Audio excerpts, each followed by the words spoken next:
What is happening in the world right now? How does it seem to you? Is it something that has already happened before? Are we simply developing in a spiral, as Karl Marx said, and from time to time encountering such madness? Or is it something new that has collapsed upon us? Well, history develops in a spiral. Another example, another evaluative point is that history, as they say, repeats itself as farce. One can feel differently about the fact that it repeats itself, but the current situation is serious and far from a farce, because despite all the outward manifestations of farce, and they are present, I think many understand this, the consequences of what our American colleagues are doing, in this case together with the Israelis, are extremely severe and will have repercussions for a very, very long time. In general, we see a stage of our history which is in a spiral, but it is returning us back to a world where there was nothing. No international law, no Versailles system, no Yalta system, nothing. Where might is right, strength is truth. But for us, as you know from the expression of a famous hero of a famous movie, God is not in strength, but in truth. Look at what is happening now. The United States has officially declared that no one can tell them what to do. They care only about their own well-being, and they are prepared to defend this well-being by any means, through coup d'etat, through the assassination of leaders of countries possessing natural resources desired by the Americans, or through kidnappings as a form of evil, both Venezuela and Iran. Our American colleagues no longer hide the fact that it's about oil. They have a doctrine of dominance in world energy markets. Look, Lukoil and Rosneft have fallen under sanctions. These were already the first major sanctions of the Trump administration. This is not the Biden legacy. They have categorically cut off Europe. You see Nord Streams? A long time ago, when the Nord Streams were being built, the Americans advocated for Europe to abandon them.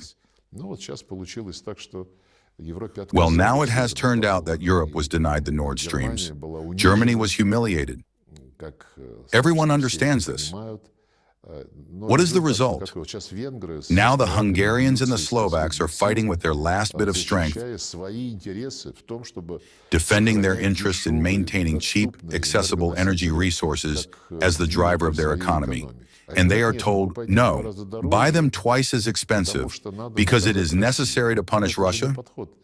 Well, this is not an approach to international relations. This is an attempt to return to the colonial era. Europe is precisely what is engaged in all this now, forcing Hungary, Slovakia, and any other dissidents to simply obey those who command in Brussels, without having been elected anywhere by anyone even once, unlike national governments.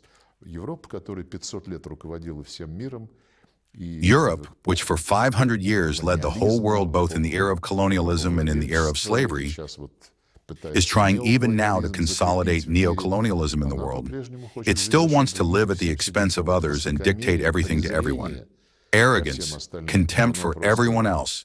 It simply, bursts out of current European politicians when they begin to engage in moralizing. Well, the United States welcomed and continues to welcome the fact that Russia is being marginalized in European energy markets. In Serbia, they are pushing us out. This is already the Americans making their contribution. Biden started it, and Trump is finishing it.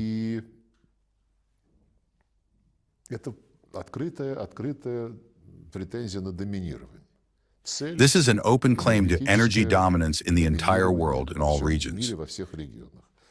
When our American colleagues tell us, well, let's settle the Ukraine issue now, and we were ready for this, even in Alaska, but now they are beginning to waver, they say, let's settle things there. Let's see where we can make a concession, and then enormous economic prospects will open up for us. Well, now it has turned out that Europe was denied the Nord Streams. This is not the Biden legacy. At the same time, what I have just described to you is happening. We are being squeezed out of all world energy markets. Afterward, only our own territory will remain. The Americans will come to us and say that they are for cooperation with us.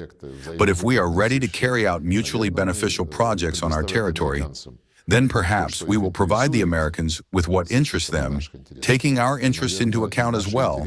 Then probably our interests beyond Russia's riches should also be respected, and we do not see that happening yet. That is why this is an unusual situation, a return to when there were no frameworks for international relations.